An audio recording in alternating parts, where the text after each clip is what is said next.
Disclaimer. This episode of Dead Souls may contain graphic descriptions or audio recordings of disturbing events which may not be suitable for all audiences.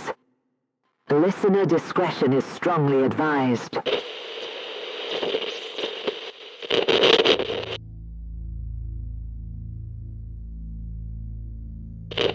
In 1958, 12-year-old Jamie Herman was the focus of significant psychokinetic disturbances at his family's home in the town of Seaford, Long Island. In total, the disturbances lasted for around 5 weeks, with multiple eyewitnesses and a wealth of inexplicable phenomena being recorded. The unexplained events in New York State became known as the Seaford Poltergeist incident. With a total of 67 separate anomalous occurrences recorded by investigators over the course of the 5-week period, the experts, both professional and amateur, were stumped. Journalists from Newsday, Time magazine, the New York Times and the London Evening News visited the Herman family home along with physicists, scientists, psychologists and at least 3 members of law enforcement. None of the witnesses could provide any plausible explanation as to the causes of the incidents which happened inside the Long Island house. Some 20 years after the disturbances ended, the events in the house provided filmmaker Steven Spielberg with the basis and inspiration for his 1982 blockbuster titled Poltergeist, a fact that I'm very glad I didn't know as a young child. The Herman family consisted of James and Lucille Herman, and their children Lucille aged 13 and James aged 12. So, in regard to the daughter Lucille, we're going to refer to her as Lucy in this episode. Regarding the son, we're going to call him Jamie, just to alleviate any kind of confusion with their parents. The family lived at 1648 Redwood Path in Seaford, Long Island, a beautifully kept ranch-style home. The house had been built in 1953 and contained 3 bedrooms, a bathroom, a kitchen, a small dining room, a living room, and a basement that was divided between a utility room and a playroom for the children. It was a typical 1950s era home in a quiet, conservative neighborhood with public parks and tree-lined streets. Fun fact, the house is just 4 miles away from the Amityville house. On February the 3rd, 1958, the first incidents occurred at around 3:30 p.m. Both of the children were at home with their mother, while their father was at work. Young Jamie had come home from school to find a ceramic doll and a model ship laying broken on his bedroom dresser. The items were arranged so that it looked like the doll had crashed into the ship. At around the same time, Lucille found a small holy water bottle on the dresser in her and her husband's room, positioned on its side, with its cap removed. The contents of the bottle had spilled out onto her dresser. From that point, over the next 2 hours until roughly 5:30 p.m, noises were heard throughout the house as 6 screw-top bottles opened, fallen over, and spilled out in 4 different rooms, all with nobody present or near the bottles. The substances in each of the bottles were nail polish remover, hydrogen peroxide, rubbing alcohol, liquid starch, and bleach. In one incident, a half-gallon bottle of bleach that had been on a shelf in a cupboard smashed onto the floor about 6 feet in front of where Jamie and his mother were standing. It's worth noting that there were no earthquakes or ground tremors recorded in the area on that day, nor was the family home on a busy road that saw much traffic. As Mr. Herman later recalled at roughly 5 p.m. that day, quote, "So I'm down at my office. My wife calls me and she says, 'James, what's going on here?' I say, 'How do I know? I'm 35 miles away.' She says, 'All the bottles in the house are blowing their tops.'" As nobody was hurt and there wasn't any damage, James didn't think there was any reason to rush home early. Besides, he thought, I'm sure there was a simple explanation for what was happening back home. His wife was surely overreacting at something completely innocent and normal.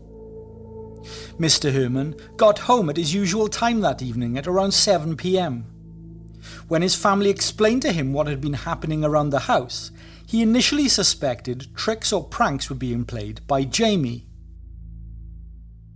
There weren't really any further unusual incidents for the next couple of days, until about the same time on the afternoon of Thursday, February the 6th. On this day, the same individuals were present within the house.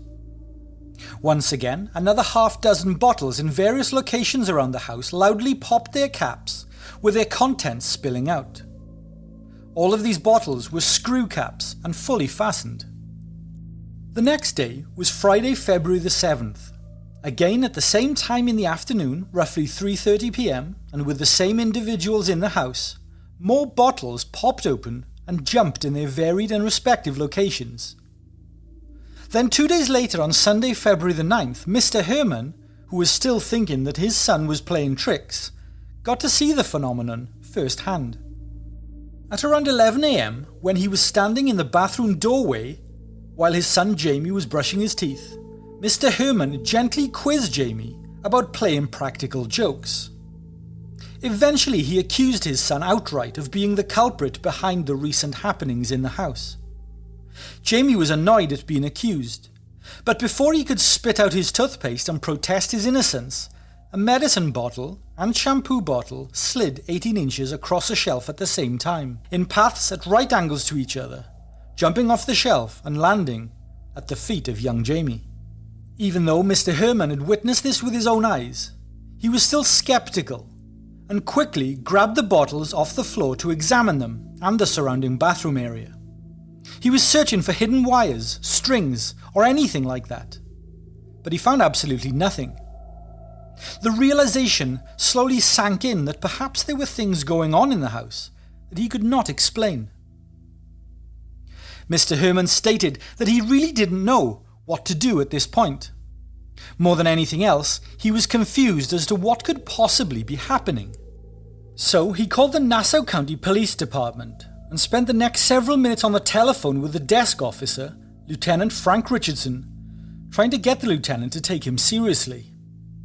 When Richardson heard the story, he accused Herman of either playing a practical joke or of drinking too much.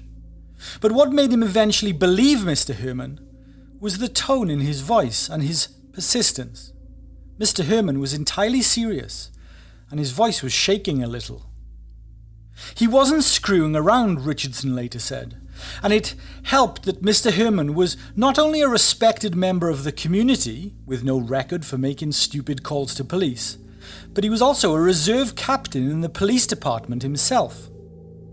Lieutenant Richardson promised to send someone over to investigate right away, although he admitted that he wasn't sure what the police could do in this situation. Officer James Hughes went to the house, and he too was skeptical, and wondering how he managed to end up with some kind of nutcase call. His words. Bottles moving around on their own, popping their screw tops and spilling their contents everywhere. It all sounded like fantasy and mental illness, Hughes thought. But within just a few minutes of him being there, he started to believe it. He wasn't sure what he believed exactly, but he was sure that this was no prank. Patrolman Hughes had checked out the bathroom where the incident had just occurred, and was in the living room with the entire family, asking them questions, when more loud noises were heard coming from up in the bathroom. Bang, bang, bang. Hughes went along with the family members to investigate, and they found a number of bottles on their side with their contents sprayed all over the bathroom walls. Hughes later stated to independent investigators that he had inspected the bathroom just a few minutes prior to this occurrence, and all was entirely normal. Everyone who was in the house was downstairs, in the living room, with him. At this time, it had already been cleared up after the last disturbance. That was when the shampoo had crashed to the floor, and the Copic tape bottle had fallen into the sink and cracked the whole bottle. Hughes was convinced that the bottle was upright, solid, and on the shelf. He remembers seeing it. It was a distinct green colour. Hughes also said at the time, quote, Sir, I can swear to that. Absolutely. I am 100% clear and certain in my mind. When further questioned, Hughes said that he could not exclude the possibility that someone had turned the bottle over after he had first seen the bathroom. But in this event, he could not account for the noise or the fact that everyone was with him downstairs. He wanted it to be a hoax. More than anything, he really wanted to catch the family out, Hughes said. But he just could not explain it. Later, in his police statement, Mr. Herman said, quote, At about 10:30 a.m., I was standing in the doorway of the bathroom. Suddenly, 2 bottles, which had been placed on the top of the vanity table, were seen to move seemingly on their own. One moved straight ahead slowly, while the second spun to the right at a 45-degree angle. The first one fell into the sink. The second one crashed to the floor. Now, both bottles moved at the same time. They must have become unscrewed while they were in the cabinet under the sink. I just know that they had been placed on the vanity top while the cabinet was being cleaned. On February the 11th, Detective Joseph Tozzi of the Nassau County Police Department was assigned to full-time duty on the case. He interviewed all those who were in the house at the time of the disturbances, and also collated information about the disturbances that had happened prior to his arrival. He produced a thorough record detailing everything meticulously.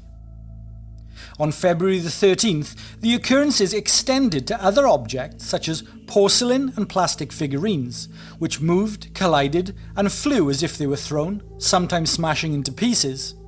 Larger objects including lamps, a night table, a phonograph, a dresser, a coffee table, and a bookcase, which was upended and turned upside down. These objects were repeatedly targeted. A glass counterpiece was moved several times, and a desk was scratched and chipped by figurines being forcefully flung into them at different times. Noises were also noted throughout the house with increasing regularity. The noises would rumble and bang loudly throughout the house. They sounded like the walls were caving in and furniture and objects were being smashed with a hammer. That's how Lucille described it. On February the 15th, a relative of the family named Marie Merther was visiting. She was sitting in the living room with the 2 children, her cousins, when she witnessed a figurine begin to wiggle, vibrating and rocking on the spot. In her words, she said, quote, I saw the figurine shaking for a short while, then it flew rapidly about 2 feet towards the family's television set. But it fell just a couple inches short of hitting it. She added that it was such a loud noise that she was surprised it didn't break. Merther, like all of the witnesses to the phenomena, was questioned by Detective Tozzi. She insisted that neither she nor the 2 children who were present with her had been anywhere close enough to the figurine to be able to touch it. So, during this 2-week span since everything had started, news about the strange events had leaked to the newspapers, to the radio, and television media. The story received a lot of publicity, even being covered in Time magazine and Life magazine. And that's when the public attention started getting crazy, Mr. Herman said. During the day, the Herman home was surrounded by reporters, photographers, random, curious people or looky-loos, and an astounding array of television equipment. The Hermans managed to get used to these intrusions in their life, but they weren't quite prepared for some of the strangeness that came with everything. Letters arrived each day, phone calls at all hours and from all over the world. Many of them proposed logical solutions, while others accused the Hermans of conducting an elaborate hoax. Some people were kind, others were vicious and insulting. One letter told the Hermans that the disturbance was caused by Martians who had landed nearby. It was the 1950s, I suppose, although I'm not too sure that this would be any different today. An elderly gentleman called the house at 2 a.m. one night and warned the Hermans that the problem in the house was caused by a spirit of a long-dead Indian chief who was buried on the land that their house was built on. The Russians were tunneling under Long Island to invade New York, came another telephone warning. Again, it was the 1950s, I suppose. Many people calling were just screaming and shouting into the phone. Someone daubed the front door with red paint that exclaimed, "Repent or perish." The Hermans managed to stay patient with everything that was going on. They never turned anyone away, listening to every call and reading every letter. They were receiving roughly 25 letters a day on average. Many of those letters suggested that the family had invited tricks of Satan onto themselves. Ministers from all sorts of faiths started conducting rituals on the front lawn of the house. One man, who claimed to be a holy man, knelt in the yard and prayed for 10 minutes. Then he stood and loudly announced, quote, "Peace, everything is all right now. You and all have been forgiven." And with that, he left. The problem, however, did not go away. For the most part, the Hermans were pretty open to hearing anyone's opinion of what the phenomena might be, and any suggestions for assistance. But moving forward on February the 20th, a series of incidents occurred in the Herman home. Detective Tozy was in the living room speaking with Lucille. He had earlier deliberately placed a full sugar bowl near a corner of a table in the adjoining dining room. Young Jamie was doing homework at the end of said table, farthest from the bowl. All of a sudden, the bowl exploded and landed in the hall, spraying grains of sugar everywhere. It had covered the dining room and part of the hallway. That's when Detective Tozy called his chief. He said that there was no doubt the incident had occurred, and that in his opinion, in view of the time and distance factors involved, no hand could have touched that bowl. When asked about it, young Jamie simply said, quote, "I only, heard the noise. I didn't see anything happen, though. It all happened far too quickly." 2 other incidents are described in the police record for that day, and they are as follows. On the same date, February 20th, at around 9:45 p.m, Lucille Herman was on the telephone in the dining room. James was right next to her, and Lucy was in her bedroom. Jamie was putting his books away, and there was a bottle of ink on the south side of the table. A very loud pop was heard, and the ink bottle lost its screw top, firing it high into the air. The bottle left the table in a northeasterly direction. It landed in the living room, and the ink spilled over a chair, over the floor, and on the wallpaper and the north side of the front door. Lucille, startled, immediately ended her phone call and dialed the police, who had just left the house only around 10 minutes prior to this happening. When the police officer returned, it was learned that as soon as Lucille had called, she had taken the 2 children with her into the hallway to await the arrival of the police. At around 9:50 p.m, while the children were with her, a loud thump was heard in the living room. All 3 of them went into the living room to investigate what the sound was, and found a porcelain figurine had again left the end table and had flown through the air for about 10 feet and hit the desk, scratching the paintwork. On this occurrence, the only noise heard was when the figurine had hit the desk, and on occurrence it had broken into a number of pieces and fell to the floor. The only appliance running in the house at this time was the oil burner, and again, no one was in the same room as it. Each of the 3 family members later corroborated their movements to investigators. The 3 were standing at the end of the hall near the bathroom, out of sight of the contents of the living room when they heard the crash. Lucille Herman was standing with her back to the linen closet. Jamie and Lucy were standing in front of the bathroom door. They were all facing one another. On February 23rd, 24th and 25th, David Kahn, a reporter from Newsday magazine, was allowed to sleep in the house overnight, and he witnessed multiple occurrences. These included the sound of a dresser falling over, which smashed a bottle of hair tonic which was placed upon it, and also the noise of a lamp being overturned in Mr. and Mrs. Herman's room. Both an independent investigator and a police sergeant named Bernard McConnell were the only 2 individuals upstairs when they witnessed 2 doors at the opposite end of the hallway slam shut and a light bulb explode in front of them. On February 24th, a physicist named Robert E. Zeder from Long Island's Brookhaven National Laboratory visited the home. He heard the sound of Jamie's bookcase being turned upside down and was also present when a picture was thrown off of his bedroom wall by an unknown force. Zeder brought a set of dowsing rods with him and went over the property. When he was finished, he stated that he believed there was underground streams below the house. He thought that the water might be creating a strange magnetic field. Robert Zeder, who was a technical specialist in high-energy particle acceleration, charted fields that he felt were caused by the water under the house. He related this to the presence, about a mile away, of a recharge or infiltration basin, which had been recently heavily coated with ice.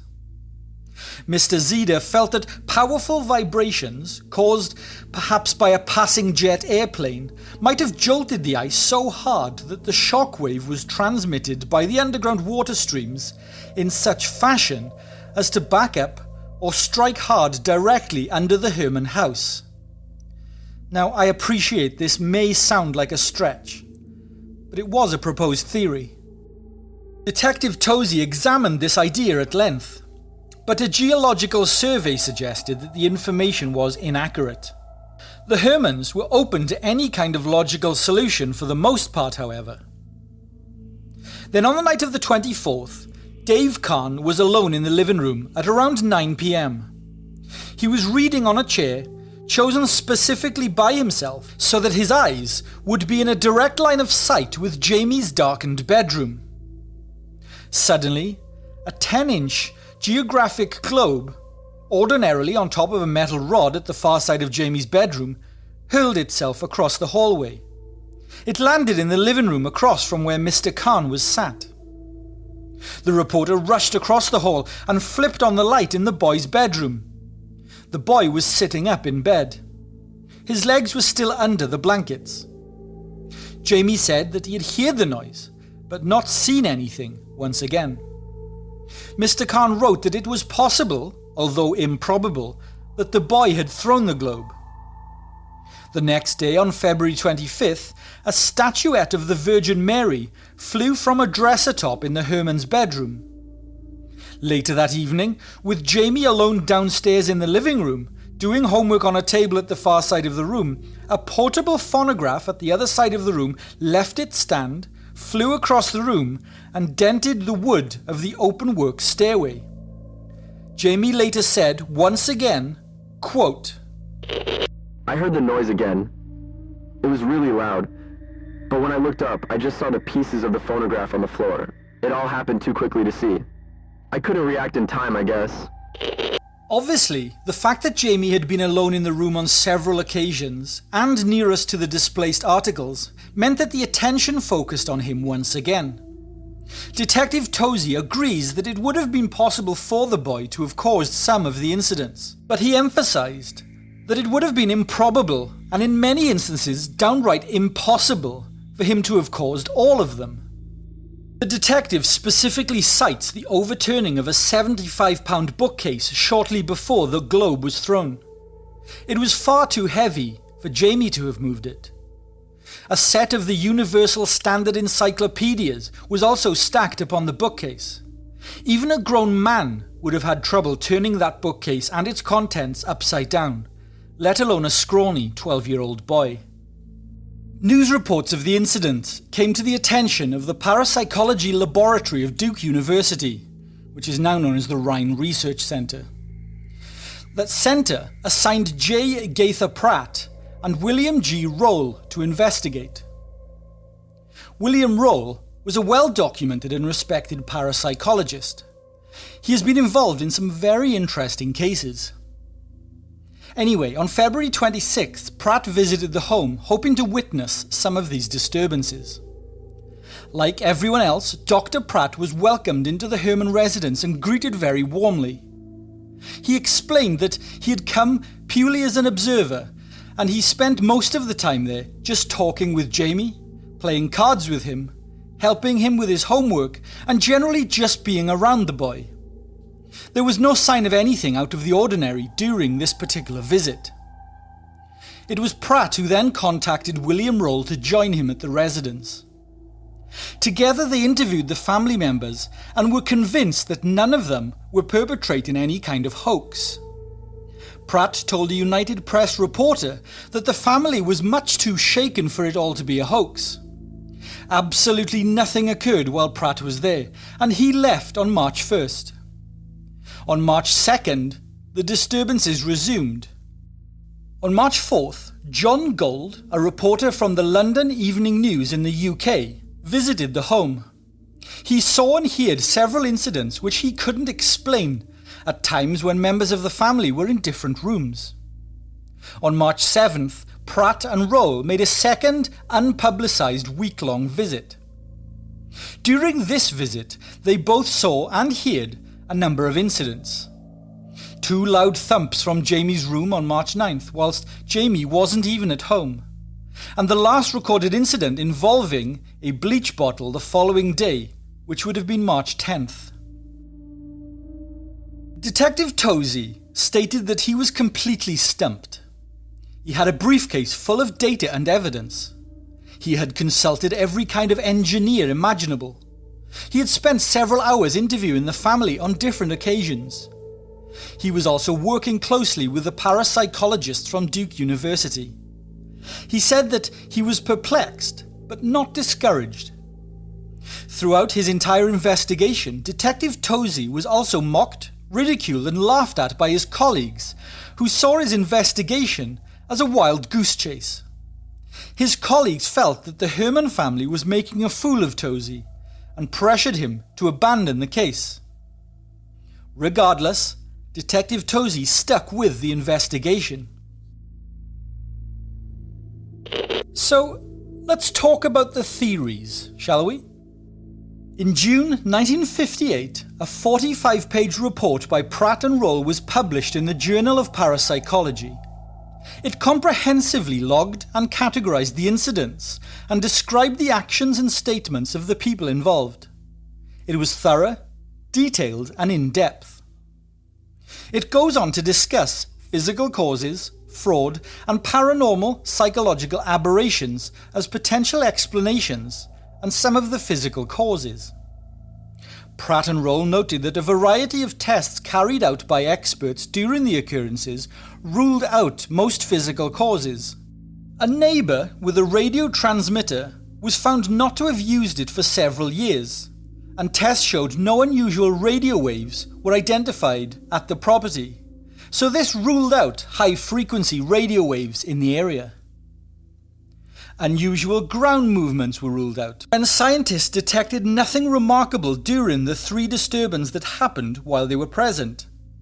No unusual ground movements were logged by a number of seismic monitoring stations in the state or on the seaboard region either. Police lab tests found no foreign or unexpected matter in the decapped bottles. All electrical equipment was checked by electrical experts and found to be in good working order. No other malfunctions could be identified with any appliances, electrical systems, or equipment in or around the home. Further, downdrafts from a chimney could not have contributed to the occurrences, it was deduced, and there were no abnormal problems with air circulation within the home.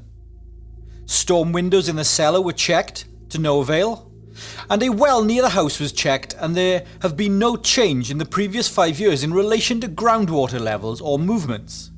In fact, these checks identified that the house had not been built over water at all. An inspection by town surveyors showed the house was structurally sound, and flight times from the closest airport did not correlate with disturbances for airplane vibrations to have been a contributing factor. Plumbing inspections showed that there was a slight ground vibration compared with a neighbour's house where no disturbances had occurred, but the vibration levels were not detectable above ground level or within the structure of the home itself. Pratt and Roll conceded that many of the logged incidents could, in theory, have been faked by James or Lucille with the aid of the 2 children. When Jamie was alone in the room where the occurrences took place, his whereabouts could not always be confirmed by anyone else outside of the family. Some events could have been staged jointly between Jamie and Lucy, or by Jamie alone, Although there was no evidence of this happening, it may have been possible, the scientists felt, but not probable. In their opinion, the more difficult to account for incidents were the occurrences that were observed by a third person when neither child was in contact with the object or in the vicinity, although these two could have been carried out by, quote, an audacious trickster, assuming that the third person had been distracted. They argued that none of these objections apply to 17 of the incidents in which the position of the children was known to some other person to be such that they definitely could not have thrown, pushed, or similarly upset the object in question. They noted that Jamie was harshly grilled by both his father and Detective Tozy on several occasions, but stood firm in denying it had anything to do with him throughout the entire period of the disturbances. Jamie was grilled by the detective and his father to the point of crying and stress, yet never faltered in his account. Neither Jamie nor Lucy were troubled children who misbehaved or caused issue within the family. They had never pulled any sorts of pranks before and were described as quiet and bookish children. Pratt and Roll argued that the idea that the series of disturbances was a story invented by the family would not account for incidents witnessed by non-family members, and raises the question of why the family would have involved the police. They further note that the two reporters who witnessed incidents and who appeared to them to be cautious and alert observers who were also skeptical about parapsychology interpretation, well, they were apparently convinced, and that no other person involved with the case unearthed anything suspicious. After Pratt and Roll investigated the case, they wrote to encourage the family to sit for lie detector tests, arguing that this would be in their best interests and would also help the investigation. The suggestion was declined by the parents though, because apparently they didn't want to subject their children to it, and James Sr. was not convinced as to the accuracy and reliability of the tests. Let's talk about psychokinesis. The investigators' favoured explanation was what they termed as recurrent spontaneous psychokinesis, or RSPK. They believed it was caused unintentionally and unknowingly by young Jamie. RSPK is a hypothesized repressed psychological force that expresses itself in the unconscious performance of violent physical acts. This is supported by the incidents focused mainly on 12-year-old Jamie, and the pattern of incidents suggested motivation on his part, but difficult to interpret in terms of trickery. Elaborating on this in a 2003 paper, Dr. Roll observes that most of the disturbed objects belonged to the parents or happened in their spaces, and that psychological studies showed that Jamie had strong feelings of anger toward his father. Roll suggested that the fact that the bottles were mostly of products used by Mrs. Herman further indicated that the boy had unmet dependency needs. Roll also noted that measurements showed a decline in the number of movements correlating with distance from Jamie, an effect that he found in other similar cases, 3 of which he himself had investigated. For Roll, this supports a proposal by parapsychologist William Joines that RSPK manifests in the form of waves, producing a decline in effect due to distance. Roll also notes a theory proposed by parapsychologist Harold Puthoff that an object may be freed from gravity or inertia if the RSPK agent affects the universal proliferation of random electromagnetic fluctuations. This is known as zero-point energy, or ZPE. It's also worth noting here that Dr. Puthoff is considered as one of the leading researchers and experts into extraterrestrial energy and vehicular science, and has spent a number of decades involved in the United States government research into UAPs. If PK waves convert to some other kind of energy while penetrating the zero-point energy, kind of like sunlight converting to heat as it passes through water, the PSI wave energy could convert to kinetic energy, causing objects freed from gravity or inertia to move seemingly independently. Roll also suggested testing for the involvement of electromagnetism and the quantum mechanical concept of observer participation. The term PSI is used in parapsychology to describe phenomena that appears to involve information or energy transfers outside of known physical or biological processes or forces. Skeptic ghost hunter Joe Nickell expands on the trickery theme in his 2012 book, quote, The Science of Ghosts, having obtained access to the 60-page police file. He notes that the events mostly happened when young Jamie was nearby, either in the house or in another location, and that nothing occurred when he was away, although this isn't entirely accurate. Nickell also observes that the perpetrator appeared keen to avoid being observed. For instance, the objects that detectives dusted with a powder that would later show up under ultraviolet light were not disturbed. He further claims that witnesses might have been mistaken or distracted, and that his analysis of each movement of objects suggests in each case simple trickery such as a boy could effect. This, in his view, would mean that a 12-year-old boy pulled the wool over the eyes of his parents, sister, several police officers, journalists, scientists, and independent investigators. Something in which he himself concedes is extremely unlikely. The Seaford Poltergeist incident is the most discussed and documented poltergeist case of the 20th century, even though it seems as if it's hardly mentioned today. But it was publicised in countless newspaper stories, radio and television broadcasts, innumerable magazine articles in many different languages, several books, documentaries, and scientific journals. The publicity of this case led to renewed interest in such cases among parapsychologists. The case also bore similar characteristics to the Enfield poltergeist incidents in 1970s England.